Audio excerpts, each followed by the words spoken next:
Começou aqui, pessoal. Então, mais uma vez, boa noite, né? Nós vamos trabalhar esse conteúdo da disciplina de Sociologia Organizacional, tá? O critério aí. O nosso grande objetivo aqui nessa disciplina, é a gente pensar a relação entre organizações públicas e a sociedade no geral, ok? Sobre o prisma da sociologia relacional, sociologia organizacional, como eu já disse aqui na minha introdução à aula de hoje, ok? A gente quer saber, assim, olha, basicamente, o grande objetivo. Olha, dado que em determinada localidade a sociedade se organiza dessa forma, eu observo determinadas manifestações, a manifestação de determinados comportamento que melhorou. Se não tiver melhorado, é só falar, tá?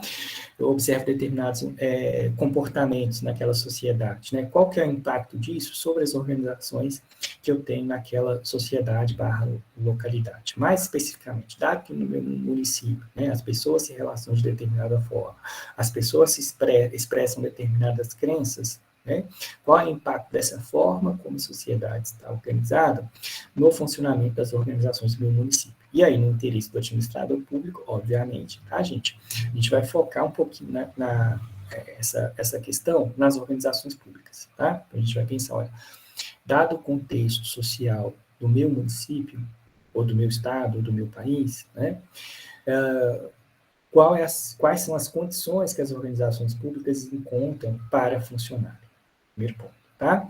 Segundo ponto, como essas pessoas do meu município, do meu estado, da minha sociedade, se relacionam com as organizações públicas? E terceiro ponto, como essas organizações públicas lidam com as pessoas dos meus municípios, do meu município, né? Do meu município, do meu estado, do meu país, ok? E o quarto ponto, obviamente, né? A gente vai dizer o seguinte, olha, considerando o contexto social do meu município, meu estado ou meu país, né? Como os decisores dentro das organizações públicas tomam decisões, tá? No geral, a gente vai pensar nessas quatro questões, tá? E aí, gente, hoje eu queria contextualizar com vocês aqui, né, o que é a sociologia. A gente vai fazer uma primeira parte aqui, onde a gente vai nivelar o nosso entendimento sobre o que é a sociologia, tá? Na sociologia, a gente diz, né, que toda teoria social, teorias criadas para explicar o funcionamento da sociedade, o comportamento dos indivíduos no meio social, elas respondem pelo menos uma das três questões, tá? Ou, isso diretamente, tá? Responde todas elas lidam com essas três questões, tá? Diretamente, quando eu digo, ela quer explicar diretamente como a ação social é possível, por que os indivíduos fazem os que fazem, tá? Mas ao explicar como a ação social é possível, porque os indivíduos fazem o que fazem, elas também vão tocar, de alguma maneira, no problema da ordem social, da mudança social, tá? Isso é o que caracteriza as teorias sociais, tá? Construídas pela sociologia, tá? Então, a primeira questão que uma teoria social quer explicar é essa, o que é a ação social, tá? Por que a gente pode falar de um tipo de ação que não é uma ação que está baseada apenas na vontade do indivíduo, ou para lembrar lá da psicologia organizacional, né, gente? A gente pode dizer assim, não é uma ação que está baseada apenas na questão da personalidade do indivíduo. Tá? O que há de social nessa ação? Como é que o indivíduo constrói um sentido para aquilo que ele faz, de modo que esse sentido também seja entendido por outro.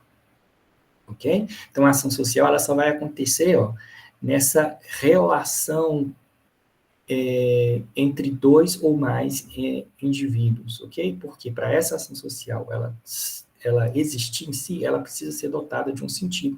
Mas é um sentido, gente, que não existe só na cabeça daquele que está agindo. Toda vez que a gente fala de ação social, a gente está falando de uma relação no qual, né, para ela ter algum efeito, ela precisa ser vista por outro, ser interpretada pelo outro, ser analisada pelo outro, ok? Ela, de certa forma, quando ela vai ser construída, ela está pensando para atender uma expectativa do outro, ok? Essa interação que a gente está tendo agora, ainda que do ponto de vista online, ela consiste em uma ação social na medida em que eu não estou agindo sozinho, eu não estou agindo aqui apenas com o computador, né? Em algum contexto, eu disse para vocês, obrigado por estarem aqui, porque eu não estou falando com o computador, né? Ainda assim, se eu estivesse aqui gravando sozinho com o computador, vocês iam perceber o seguinte, olha, essa ação de dar essa aula, ela está sendo direcionada a um conjunto de indivíduos que vão ver essa aula depois, né? Então, a gente tem hoje uma mudança na sociedade, que é o uso das tecnologias, permite a gente estender um pouquinho o tempo de construção, de execução, na verdade, da ação social, e não só o tempo, como também o espaço, né? Hoje em dia, por exemplo, a gente não precisa necessariamente estar no mesmo lugar para ter uma aula, é o que está acontecendo aqui agora, nesse momento, né? Então, eu diria assim, olha, essa aula, ela consiste numa ação social, porque as atitudes que eu estou tomando, os gestos que eu estou fazendo, os enunciados que eu estou produzindo, né? Eles estão sendo direcionados para vocês, na expectativa que vocês entendam aquilo que eu estou falando, e que vocês entendam aquilo que eu estou falando, gente, a partir de um lugar que vocês ocupam dentro de uma estrutura que a gente pode chamar aqui de estrutura social, tá? A princípio a gente vai dizer assim, olha, existe uma estrutura que está organizando a nossa relação, que nos possibilita praticar, produzir essa ação social, e que diz o seguinte, olha, aqui há um professor falando nesse momento, e tem alguns alunos e alunas ouvindo esse professor, certo? Então, eu tenho uma expectativa em relação ao comportamento de vocês, e vocês têm uma expectativa em relação ao meu comportamento, tá? Então, nesse sentido, que a gente vai falar de ação social, e é esse tipo de ação que interessa a sociologia, ok? Explicar o que é, como ela é possível, ok? E aí, para falar do como ela é possível, as teorias sociológicas vão usar esse segundo conceito, que é o conceito de ordem social, né? Na ciência política, vocês já ouviram falar um pouquinho desse conceito de ordem social, quando se fala, por exemplo, da questão do problema hobbesiano, né? O problema hobbesiano é o problema da ordem social, quer dizer o seguinte, o Hobbes, quando ele começou a pensar a política, ou mais especificamente, como ele tentou explicar como a sociedade era possível, né? Ele construiu lá que a gente chama aqui, né, na sociologia, de um construto. Ele construiu uma imagem de uma sociedade que nunca existiu, né? Que ele nunca pôde observar diretamente. Qual que era essa sociedade que nunca existiu, que ele nunca observou diretamente? Uma sociedade, gente, onde não existia ordem social. Não existia uma ordem social porque os indivíduos faziam o que queriam da cabeça deles para aumentar o seu bem-estar. E, portanto, se cada um fazia o que queria, era uma bagunça. Todo mundo fazia, todo mundo buscava o seu autointeresse e ninguém construía nada conjuntamente, não havia ordem. Então, Hobbes vai inventar uma explicação para dizer como que a humanidade conseguiu sair dessa situação de estado de natureza para uma situação onde a ordem social tornou-se possível, tá? Mas ele está falando ainda de um construto, tá? Essa questão original, assim, de dizer, olha, como a ordem social é possível, é uma questão sociológica. O sociólogo quer dizer o seguinte, por que a gente consegue manter um certo padrão de interação dentro dessa sala de aula online? Por que vocês não estão com a câmera aberta de vocês? Isso é até uma outra coisa interessante. Eu até gostaria que vocês ficassem com a câmera aberta, meu pessoal. Mas por que vocês não estão aí com... Obrigado, Sueli, né? Por que vocês não estão aí com o microfone ligado, cantando? Ou conversando paralelamente com o microfone nessa sala de aula sobre a novela que está passando agora, não sei se tem novela, ou sobre o jogo de futebol que está passando agora, sobre o jornal, né? Aqui existe uma certa ordem social, aqui a sala não é uma bagunça geral, ok? Nós temos a gente sabe o que esperar do outro, a gente sabe a hora de falar, a gente sabe a hora de não falar, né? A gente sabe o que perguntar, e olha só, gente, é tão engraçado que a gente às vezes fica inseguro sobre o que perguntar, porque a gente não quer ser reprimido pelo grupo, né? Então, às vezes, uma questão tão simples, alguém poderia perguntar assim, quem é Hobbes, professor? Mas o professor já disse assim, olha, lá na Ciência Política, a gente deve ter ouvido falar do Hobbes, né? O problema da ordem social. Se eu perguntar aqui quem é Hobbes, o pessoal vai ficar caçoando de mim, vai ficar tirando onda com a minha cara, né? Quem disse isso, gente? Quem contou? Quem falou para você que se você perguntar quem é Hobbes, alguém vai caçoar da sua cara aqui, vai achar que você é menos inteligente que os outros? Ninguém disse para a gente, né? A gente aprendeu por alguma razão, né? Que determinadas perguntas podem soar podem não ser bem vistas pelo grupo porque passa uma imagem negativa da gente, ok? Quem disse que a falta desse conhecimento vai ser negativa ou positiva é a interpretação que cada um vai fazer na cabeça de vocês com base naquilo que vocês acreditam que é esperado de um aluno dentro de uma sala de aula, ok? Mas, no geral, então, a sociologia vai tentar explicar isso, gente. Olha, como é que a gente consegue manter essa ordem? Por que quando a gente morre, né, nascem novas pessoas e essa ordem continua existindo, tá? Lembrando, gente, que ao contrário do que fez os filósofos naturalistas, ao contrário do que fez o Hobbes lá atrás, os sociólogos, e portanto a sociologia, né, sociologia através dos sociólogos, toma a ordem social como algo dado, como algo que existe. O sociólogo não questiona a ordem social. O sociólogo não pensa numa sociedade sem ordem social. Tá? A sociedade do estado de natureza é uma sociedade dos filósofos, não dos sociólogos, porque os sociólogos eles trabalham com base em dados, tá? A sociologia é uma ciência teórico-empírica, quer dizer o quê? Ela se baseia em dados empíricos para criar teorias que explicam o que está acontecendo dentro daquela sociedade, tá? O que está acontecendo que levou à origem de determinado fenômeno social, tá? Fenômeno social a gente vai definir aqui como todo conjunto, né, de acontecimentos que tem por base as relações sociais, tá? O poder é um fenômeno social, o racismo é um fenômeno social, ok?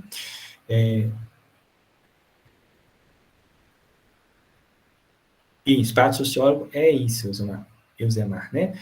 A ordem social é algo dado, a gente já parte da existência dessa sociedade, a gente quer explicar como ela é possível, ok? É o seguinte, ela é algo dado, mas ela não é algo estático.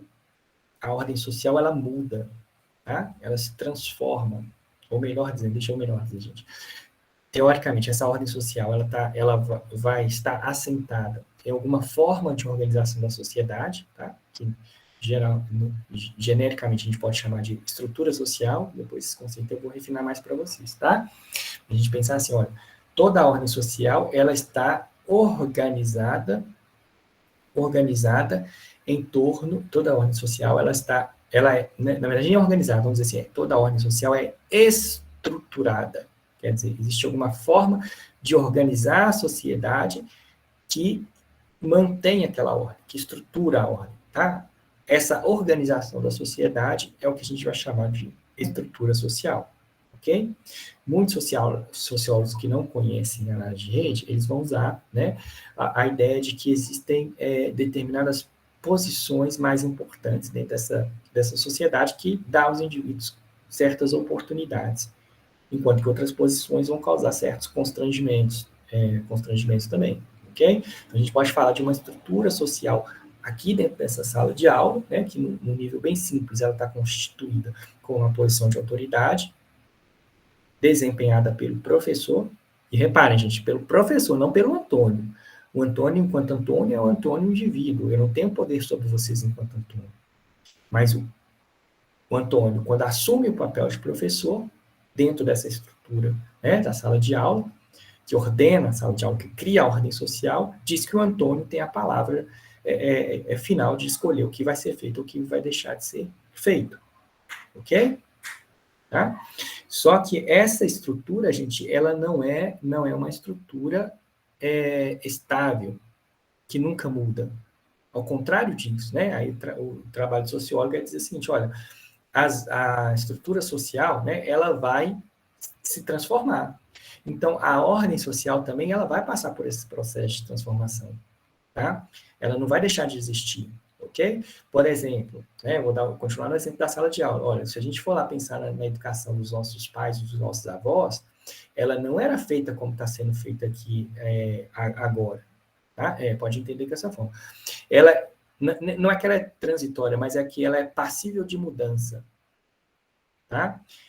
Eu não quero usar o termo transitório para não dar a sensação de que ela é instável, então ela muda com facilidade. Ela não muda com facilidade, ela muda, mas não com facilidade. Ok? Ela não é permanente. Ok? Na sociologia a gente diz assim, ó, o sociólogo quer desnaturalizar o mundo. O que é desnaturalizar o mundo? É mostrar que as coisas que acontecem na vida social, a estrutura da sociedade, a forma como a sociedade se organiza, ela se transforma ao longo do tempo. A sociedade, gente, não é uma planta, não é algo natural. Nós, enquanto seres biológicos, nós somos seres natural. Né? A gente nasce, chora lá no dia do nascimento, alguns, né? Hoje em dia os meninos chorar, choram, né? Na minha época a gente nasce de olho fechado. Hoje tem uma filha de 3 anos, nasceu com o olho aberto, assim, sem chorar, olhando para tudo. Fiquei até... Mas é a geração nova, né? Mas enfim, ele nasce, né? Aprende a falar, alguns aprendem a andar primeiro, mas aprende a falar, andar, depois a gente vai crescendo, né? A gente se torna uma criança, pré-adolescente, adolescente, adulto, velho e morre. Né? A ordem natural é essa. Isso vai acontecer com todo ser biológico, né? Ser humano biológico. Okay? Mas o ser social não. O ser social ele não é o mesmo. Eu estava falando da educação. Os pais de vocês não tiveram essa educação que vocês estão tendo agora. Talvez vocês ainda, né, tenham pegado alguma educação, alguns de vocês, né? Uma educação de professor autoridade, o aluno era um ser sem luz, né? Hoje em dia a gente tem perspectivas da educação que não, está preocupada com o aluno que é sujeito da sua formação, que o aluno que traz algum conhecimento. Nota que eu comecei a aula dizendo para vocês, pessoal, aqui, ó, a gente vai falar de uma disciplina que fala de uma coisa que vocês vivenciam no dia a dia de vocês. Então, eu quero que vocês pensem em conteúdo da disciplina, pensando nas interações do dia a dia de vocês com as organizações públicas e privadas. Vocês têm conhecimento, tá? Pode não ser o conhecimento formal, da sociologia formal, né? Pensando em estrutura, conceito, ação social, estrutura social, coerção social, fato social, tá? Pode não usar esses conceitos, mas vocês sabem explicar o que vocês estão vivenciando. Existe um sociólogo, ele inclusive deu origem a uma perspectiva da sociologia chamada etnometodologia, ele chama Arendt Garfinkel. E ele diz assim, olha, todos os seres, todos os atores sociais, na sua vida cotidiana, são sociólogos práticos. O que ele quer dizer com isso? Olha, que todo mundo aqui tem que praticar ação social, tem que fazer alguma coisa acontecer. Por exemplo, agora vocês têm que decidir se vão assistir essa aula online e deixar de ver a novela, por exemplo. Né? O que vocês ganham com isso? Vocês precisam lidar com essa questão.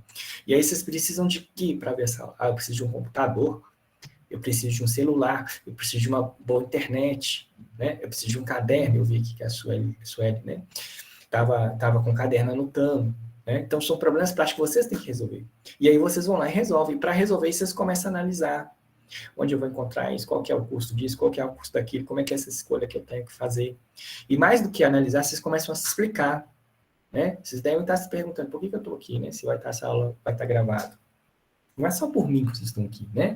Eu cheguei à conclusão que eu aprendo melhor vendo essa aula online, porque depois também não vou ter tempo, ou na hora que eu vou assistir esse vídeo, se eu for assistir depois, eu vou estar fazendo outra coisa, não vou prestar atenção, não. Eu preciso desse horário para sentar na frente do computador e ficar com a minha atenção focada naquilo ali. Então, são explicações que vocês vão construir. Olha só, vocês vão elaborar teoria, gente, para explicar o comportamento, as escolhas que vocês fizeram, tá? Então, nessa perspectiva, então, eu posso dizer para vocês, olha, vocês também já são sociólogos, vocês também sabem fazer sociologia. Não a sociologia formal, mas essa sociologia prática do dia a dia, tá? Bom, o que eu estava dizendo para vocês, então? Então, a ordem social, ela passa por umas mudanças que a gente vai chamar aí das mudanças sociais, tá? E os sociólogos estão interessados em dizer o que determina essa mudança, o que promove essa mudança social, né? Por que as coisas mudam? No âmbito das organizações, a gente vai ver que os sociólogos vão dizer o seguinte, olha, como é possível mudar as organizações? E aí a gente vai ter teorias diferentes que vão explicar. Como é possível uma nova política pública ser implementada em um município, em outro não? ok? Então, o primeiro ponto são essas 3 questões, e depois a gente vai ver que elas podem ser transportadas aí para a sociologia organizacional, para pensar as questões organizacionais, tá? Ordem social dentro das organizações, ação social dentro das organizações, mudança social dentro das organizações, como é possível. A sociologia organizacional, ela vai pegar essas questões macro da sociologia para pensar os contextos micros de interação, os contextos micros de interação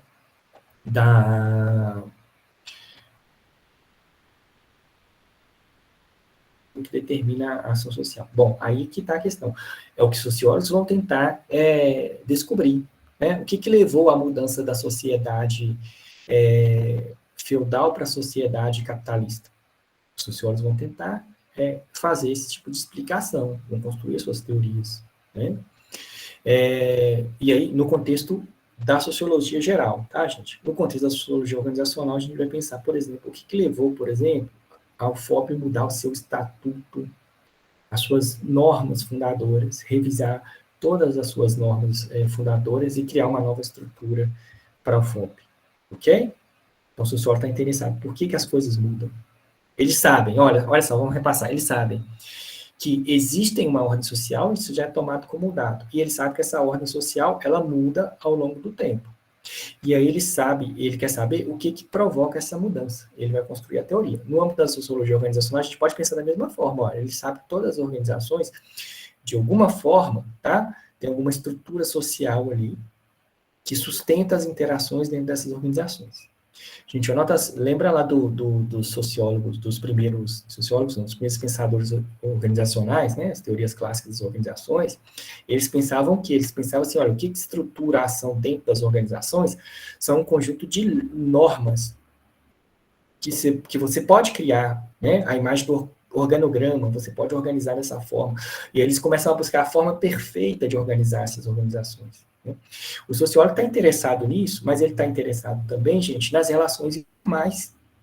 Ele vai perceber assim, olha, não é só o que está escrito na lei, né, não é só a burocracia, a forma que a burocracia está escrita, que faz as coisas funcionarem. Tá? Eles vão dizer, existe uma dimensão aí, ó, que muitas teorias esqueceram, né? E que não é aquela dimensão psicológica lá das motivações individuais e das necessidades psicológicas dos indivíduos, que não é da personalidade, é algo que está encravado nas relações sociais, na estrutura social, tá? Depois eu vou voltar nessa questão, tá? O que interessa é saber que a ordem social muda, né? A sociedade muda. E uma nova ordem, portanto a ordem social muda. E aí a ideia, por que dessa mudança? Ok? Lembrem aqui, gente, ó, os primeiros sociólogos, né? A gente fala do Marx, que deve ser muito conhecido de vocês, né? Mas tem um outro que vocês também estudaram, provavelmente nas teorias das organizações, que é o Max Weber, né? Lembra da teoria da burocracia, né? E o Emile Durkheim, né? Vocês não viram ainda, mas no livro tem lá esses nomes, vocês vão ver isso lá no livro. Esses primeiros sociólogos, gente, o que eles querem explicar? Olha, houve uma transformação muito grande na sociedade, né?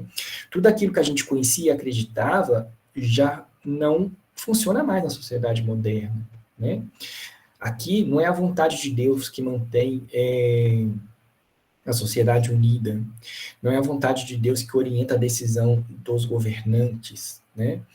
Aqui, a linguagem do amor está sendo substituída pela linguagem do dinheiro, da eficiência, da produção. Olha lá a Revolução Industrial acontecendo. E um monte de coisa que ninguém nunca viu acontecer, estava acontecendo naquele momento. Então, esses pensadores olham para aquilo ali e a gente diz assim, acabou-se o mundo. A sociedade vai se desintegrar. Só que eles começam a perceber que o quê? A sociedade não desintegrou. As pessoas continuam ligadas por relações sociais. Elas continuam vivendo em grupo. Elas até trocaram alguns valores que elas tinham antes. Elas passaram a seguir outros valores. E aí eles começam a se perguntar, uai, como é possível, né? Mudou tudo que sustentava a sociedade anterior, como é que a ordem social é possível? O que provocou essa mudança? Então, essa teoria da sociologia clássica, ela vai tentar explicar, responder essas questões, tá? Pessoal, preciso desconstruir um mito aqui com vocês.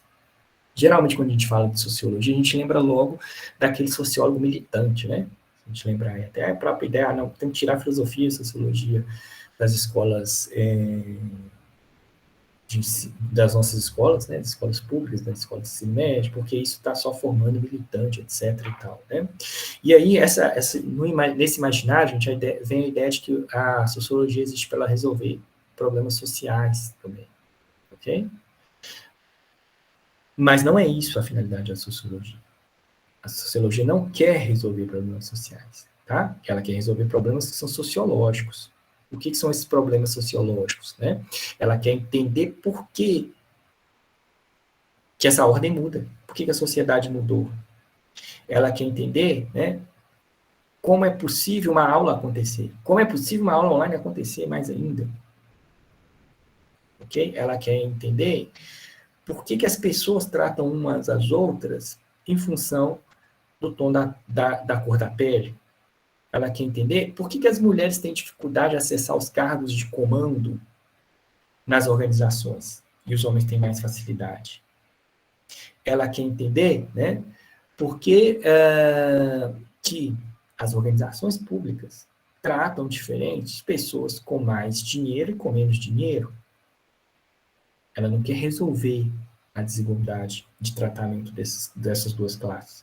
Ela não quer resolver o problema do racismo. Ela não quer resolver o problema da desigualdade social, mas ela quer entender os mecanismos que causam esses problemas. Vai estudar, observar empiricamente esses fenômenos e vai construir teorias. Okay? Não sei se vocês já ouviram falar aí das teorias das organizações, né? Da teoria dos tetos de vidro, mas certamente vocês ouviram a teoria da burocracia. A teoria da burocracia é uma explicação em relação à nova forma de organização, pasmem, gente, uma nova forma das organizações que seria mais eficiente. A gente fala muito de burocracia, pensa muito no setor público, mas a teoria da burocracia também é para o setor privado. Tá? Ela é uma teoria, é uma explicação possível. Então, todas aquelas críticas que vocês viram nessa teoria, ela foi negligenciada. Okay? Mas está lá a teoria, ela consegue explicar alguns aspectos da vida social, do funcionamento das organizações mais especificamente. Seja pública ou privada, ela consegue. Não dá conta de tudo. Tá? A teoria sociológica não dá conta de tudo. E não dão conta de resolver problemas sociais. Né? O que acontece, gente? As teorias produzidas pelas sociologias, elas sim podem orientar tentativas de solução. Elas podem ser utilizadas para a gente tentar resolver problemas. Mas tentar resolver problema, não enquanto sociólogo, enquanto cidadão, enquanto militante, enquanto ativista, enquanto gestor público, enquanto político. Então, eu posso pegar essas teorias que estão me dizendo como o mundo funciona para aplicar essas teorias no mundo real, ok? Vocês vão ver no vídeo lá do McDonald's na Bolívia, né? Que se trata disso, né? Se trata disso, se trata de conhecer o contexto social de uma sociedade para, então, com base nesse conhecimento, tá, tomar as decisões que vão garantir, na verdade, a sobrevivência das organizações naquele ambiente que ela está entrando. No caso da Bolívia, como é que o McDonald's negligenciou alguns aspectos que o dificultou a sua lucratividade, sua permanência ali. Ok? Não entendi. Conhecer o quê?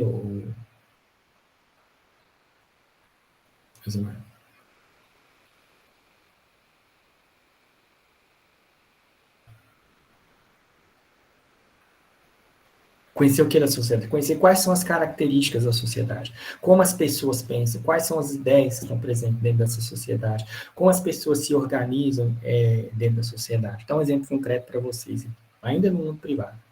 Eu acho que é uma das coisas que mais marca e mais ilustra, gente, essa relação entre o que acontece na sociedade e o que acontece nas organizações, que é o nosso ponto, ok? Vamos pensar a questão do racismo, né? O movimento Vidas Negras Importam, ok? Caso brasileiro do Carrefour, né? Onde você tem ali, né, um incidente onde o segurança vai lá com uma pessoa negra, né? Ele vai, faz uma intervenção e essa intervenção resulta na morte dessa pessoa negra. Isso, se fosse uns anos atrás, passava em branco, gente, né? Mas agora não passou, né? Então você tem todo um movimento antirracista na nossa sociedade estruturada que tomam esses acontecimentos, levam para a pauta na esfera pública, fazem esses acontecimentos funcionar e dizem, olha, isso não pode continuar, né? E aí a organização olha para aquilo ali e o que o Carrefour fez? Olha, eu não posso negligenciar esse caso. Então o Carrefour começou a tomar uma série de medidas, desenvolver uma série de políticas antirracistas, que envolvem inclusive o treinamento dos seus colaboradores. Okay? Então essa decisão de se declarar e se engajar na causa antirracista tomada pela organização, nesse caso o Carrefour, né, ela não veio da cabeça dos gestores do Carrefour, exclusivamente. Ela responde a pressões e a transformações dentro da estrutura da sociedade. Okay? No caso do McDonald's, o McDonald's precisa necessariamente conhecer quais os hábitos alimentares daquela sociedade. Né? Ali parece que tem uma questão do tempo de preparo, tem uma relação com a alimentação que é diferente da proposta dos fast foods, né? Então, vocês vão ver, olha, a questão não é comer hambúrguer, né? Mas a questão é como o hambúrguer é preparado, né? O que isso representa. Aí entra também a questão ideológica, né? Vocês vão ver falando do Evo Morales, quando ele proíbe a Coca-Cola, por exemplo. Né? Então, todo esse contexto a gente precisa conhecer, né? Políticas públicas. Eu vou implementar uma política pública dentro de uma sociedade, eu preciso conhecer, olha, como é que a gente pensa, como é que a gente lida com essa questão, né? Eu quero desenvolver uma política pública no qual eu vou valorizar a mãe como chefe de família, mesmo que for casada. O meu foco da política pública é valorizar a mulher e a mulher valorizar a mãe. Ah, mas eu estou entrando numa sociedade extremamente machista, que inclusive as mulheres, né, também sofrem desse machismo estrutural. Vai dar certo isso? Eu acho que vou precisar de fazer um outro trabalho aí anterior para poder, né, implementar essa política, essa valorização da posição da mulher na família, etc. E tal, tá? Então, o que eu estou querendo mostrar para vocês aqui, gente? Que decisões organizações, seja pública ou privada, elas não acontecem num vazio social, elas não acontecem dentro de um espaço onde há um vácuo, né? Que só existe a organização e ela pode fazer o que está na cabeça dela. Não. A gente não faz o que está na cabeça da gente, tá? Primeiro ponto, a gente indivíduo. E as organizações também não fazem sem considerar os outros, tá? Lá no finalzinho a gente vai discutir um pouquinho a noção de mitos e cerimônias nas organizações, quando a gente for falar de cultura organizacional. E o ponto-chave vai ser, gente, dessa discussão, perceber que, olha, organizações não buscam eficiência, organizações buscam sobrevivência. Esse vai ser um ponto-chave. Não sei se vocês já viram isso na teoria das organizações. Isso significa que, ao buscar a sobrevivência, essas organizações vão começar a reproduzir certas práticas que não geram grandes resultados. Tá? Por exemplo, no caso do Carrefour que eu citei, ao adotar práticas antirracistas, o Carrefour não está buscando ser mais eficiente, mas ele está buscando sobreviver, porque tem uma sociedade que está dizendo, olha, a gente não admite isso e a gente não vai comprar aí, se vocês continuarem fazendo com isso. Indiretamente, tá? O que a sociedade está dizendo para as pessoas é isso, gente. Olha, não quero, desse jeito eu não quero. Tá? Bom, então eu vou dar uma definição aqui técnica da sociologia para a gente focar um pouquinho, tá? Porque geralmente a gente diz assim, ó, o que é a sociologia? É o estudo da sociedade. E até as minhas falas que faz parecer que é isso, né? O estudo da sociedade, tá?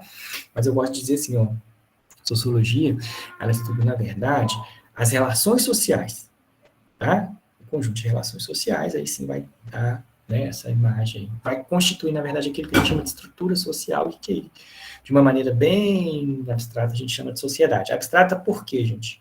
A gente não conhece a sociedade brasileira. Eu nunca tomei café com a sociedade brasileira. Alguém já tomou?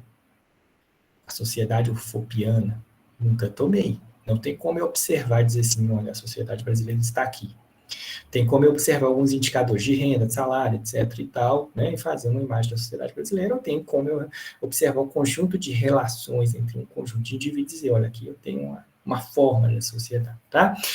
Bom, então a gente vai adotar a seguinte definição. A sociologia é o estudo das sociedades para compreender a vida, como a vida social afeta o comportamento dos indivíduos e das organizações, ok? Olha só, caso Carrefour.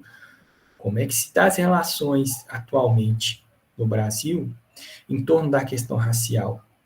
Essa forma como essa relação ela é constituída, ela tem impacto no comportamento dos indivíduos, tá? Porque hoje em dia, né, cada vez mais é menos tolerante comportamentos racistas, né? Você chegar para a pessoa e dizer, o macaco chega aí só porque ela é negra, né?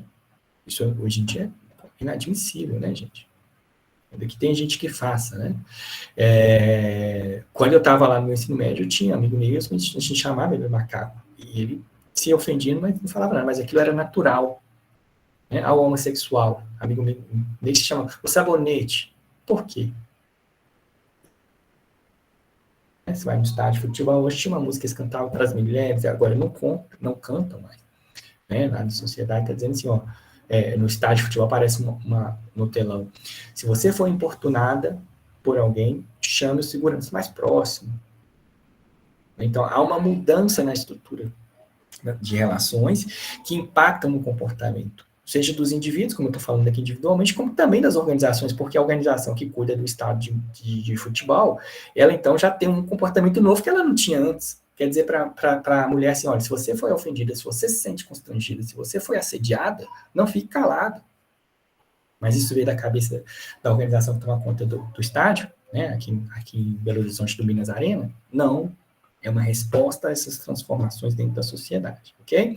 Então, como essas relações afetam o comportamento de indivíduos e organizações, e, por outro lado, como o comportamento dos indivíduos e das organizações afetam a vida social. Então, perceba que é uma via, ó, de mão dupla. O que acontece no âmbito dessas relações transforma a ação, o comportamento dos indivíduos, e o comportamento dos indivíduos, de alguma forma, também acaba afetando essa estrutura. Olha a chave da mudança social que está acontecendo. Porque quando a gente fala de relação, parece algo estático. Está estático em um determinado momento, né? Poderia mapear aqui a relação entre a gente e dizer que as coisas funcionam de determinada forma.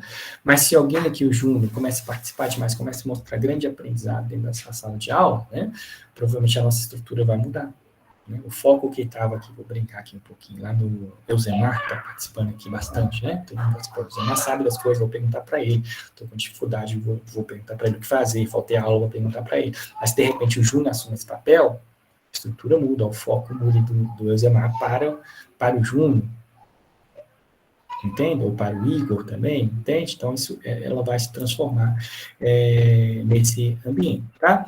O que o sociólogo está interessado em responder, gente? Ó, com base nesse entendimento, relações afetam comportamentos individuais, comportamentos afetam as relações. O que as pessoas estão fazendo umas com as outras? Quais são as relações entre elas? Como essas relações se organizam em instituições? Quais são as ideias coletivas que movem os homens e as instituições? E aí eu pus umas fotos aí para provocar vocês, olha, a sociologia não está interessada só na questão racial, não, como aparece aqui nessa figurinha amarela, olha, está falando aqui do racismo nas organizações públicas, essa tela aqui, essa figura amarela, ela vai mostrando como é que existe racismo na organização pública, né, uma questão assim que mobiliza bem, né, gente? Mas não é só isso que é interesse sociólogo, olha aqui, os meninos casando, né? O casamento em si é uma questão sociológica, de interesse do sociólogo, como é possível, né? E aí, relacionado ao casamento, existem várias questões, né, que a gente pode pensar do ponto de vista sociológico, né? Como a questão da violência doméstica, que pode estar atrelada aí, o papel do homem, o papel da mulher. Você pode pensar nas questões das relações abusivas, né? Os homens têm sempre relações abusivas. Opa, mas mulheres também podem ter relação abusiva em relação aos homens, né? Questão de fidelidade, a própria emoção do amor, como é que isso socialmente é tratado dentro da esfera do casamento. E aí, gente, ó, o desafio da nossa época, o mundo digital. Eu costumo dizer assim, ó, a revolução industrial transformou o mundo e levou os sociólogos à loucura, os primeiros sociólogos querendo explicar a sociedade vai se desmanchar, mas ela não está se desmanchando. Por que ela não está se desmanchando? Hoje em dia, um filme bom para vocês verem no final de semana, quem não viu ainda, O Dilema das Redes, né? Mostra toda a bagunça, entenda-se aqui, bagunça com transformações, que esse mundo digital, essa digitalização do mundo, né, essa sociedade 4.0, causou para as nossas relações sociais. Assistam lá O Dilema das Redes, veja como as pessoas usam algumas algoritmos, né, para influenciar o comportamento um dos outros. E aí a gente pergunta o seguinte, olha, vai ser dessa vez que a gente vai desfazer o mundo? Acho que não, hein? Pode falar, Sueli. Mas quando a gente pensa, professor, eu penso assim, a questão da bagunça das redes sociais, que as redes sociais e as redes de uma maneira geral criou para a sociedade. Está essa bagunça porque ainda não chegou o momento de estabilizar e ter essa transição, ter a mudança de ordem. Não seria isso? Então, a questão é, será que vai haver a transição? Será que o mundo não está mais, agora sim, né? Será que o mundo não está mais flexível, mudando mais rápido, né? A gente não sabe ainda, entendeu? A gente não sabe o que vai, se vai estabilizar, a gente não sabe o que vai vir depois. O que eu estou querendo destacar, gente, é que é uma transformação. Coisas que não se faziam antes, agora se faz. Bem, eu gosto de comparar isso lá com a Revolução Industrial. Tudo bem, eu não vou seguir muito, não, gente, por causa do horário, tá? Mas quem quiser pode ir. O que eu quero chamar a atenção é, olha, imagina uma Revolução Industrial. De repente, o mundo está completamente diferente do que você fazia antes, né? Antes você demorava lá para produzir, vou falar uma coisa assim, sei lá, uma camisa, e agora você pode fazer 10. Agora que, gente, 2003, ano passado, você imaginava isso aqui? Não, a aula online era no chat. O professor gravava e punha lá, você baixava, custava baixar, né? Se tinha que baixar. E depois digitava, ok? Pode falar, Vinícius. O senhor e a Sueli comentavam sobre a questão da transição social, da evolução industrial até a segunda, né, e terceira, e um fato interessante que eu estava vendo esses dias sobre a questão das redes sociais é que até hoje a sociedade ainda não se adaptou à revolução industrial, porque ela continua acontecendo em muitos lugares, ela ainda não é um fato global, né? A África, por exemplo, ainda não tem indústrias como a gente tem no Brasil, e desde aquela época os sociólogos se dispõem a entender, né, no que isso ainda está afetando a humanidade, né? E agora a gente tem a revolução tecnológica, que a gente vai demorar um pouquinho de tempo para se adaptar a ela e entender como a gente vai funcionar diante dela. E que vai acontecer em tempos diferentes para lugares diferentes, né? Então, você tem razão nisso. Quando eu estou falando de revolução industrial, revolução digital, estou tomando alguns marcos de referência para dizer o seguinte, gente, olha, e quando eu falo em bagunça, o que eu estou dizendo, querendo destacar com vocês é o seguinte, existe uma nova forma de fazer que as pessoas não faziam antes. Existe uma nova forma de namorar que não se usava antes, né? Que é o tal dos aplicativos, né? Um monte de aplicativo que tem para você conhecer pessoas. Não existia isso antes, né? E olha só, gente, não existia isso antes, tipo, a mulher se oferecesse, assim, né, gente, colocar à disposição para um relacionamento. Ou, na verdade, até existia, né, gente, mas com outro, não estou dizendo ser ruim, que como no caso sociólogo também dizer se é bom ou se é ruim, né, mas existia de outra forma, né. Tem uma outra série, também eu gosto de falar de série, a gente, aquela Bridgestone, assim, acho que é esse mesmo, né, Bridgestone, esqueci o nome, não sei falar o nome aqui direito, mas é a série da temporada de casamentos que tem lá na Netflix, né? Ali as festas de casamento eram para as mulheres que estavam disponíveis para casar, se mostrarem e arrumar um marido, né? Não é isso não é o Tinder da vida, Tinder, né? Tem outros aplicativos aí, Par Perfeito, etc e tal, né? Todo mundo está ali para arrumar um parceiro, né? Com outros padrões, com outros valores, com outra forma de fazer, tá? Porque muda, né? Isso aí vai mudando. E aí o que eu estou querendo chamar a atenção disso é isso, gente, a ideia do como essa organização da sociedade, ela vai mudando. E como o sociólogo está interessado em questões macros, como essas grandes mudanças da sociedade, mas também como questão micro, ok? Ele está interessado para a revolução digital, de explicar, né? Por que a sociedade não se desfez? Por que ainda a gente fechado aí em bolhas, né, muitas vezes, né? Essa sociedade não fragmentou, Por que o Brasil, por exemplo, se dividiu em 2 países, já que a gente está polarizado, né? Cada um na sua bolha? Se vai acontecer para frente, eu não sei. Se o Estado vai precisar de uma nova, se organizar, encontrar uma nova organização, eu ainda não sei. Eu não posso explicar lá no futuro, mas eu tenho que explicar o agora, tá? Mas a sociologia também está interessada na vida cotidiana, né? De como as pessoas escolhem determinados aplicativos e não outros, do que leva as pessoas a se inscreverem no aplicativo como esse que está aí, né? O Tinder, por exemplo, ou não. Do que leva as pessoas a usarem os aplicativos de transportes, né? De carros, ou não. E que não porque aqui em Belo Horizonte tem percebido o seguinte, gente, dependendo da distância, não vale a pena chamar um Uber, é melhor pegar um táxi, né? Começar a pensar nessas questões. No interior é mais, eu acho que é um pouco mais diferente, porque tinha uma taxa fixa do táxi que acaba ficando maior. Mas aqui em BH, o que eu tenho percebido é isso, tá? Então, o que eu quero destacar com essa tela, gente, é que a gente não está, sociologicamente, o pensamento sociológico não está interessado em transformar o mundo, resolver os problemas sociais. Embora as teorias produzidas pelos sociólogos alimentem essa expectativa de transformação do mundo e a ação para a transformação do mundo. E muitos sociólogos, obviamente, vão se engajar politicamente para transformar e resolver esses problemas sociais. Por isso a confusão, tá? Mas não é do trabalho sociológico resolver os problemas sociais, ok? Isso é uma consequência do trabalho sociológico. O conhecimento pode ser utilizado, tá? Um indivíduo que se aventura, que se joga, se aventura no estudo da sociologia, pode sim se mobilizar a partir de seus achados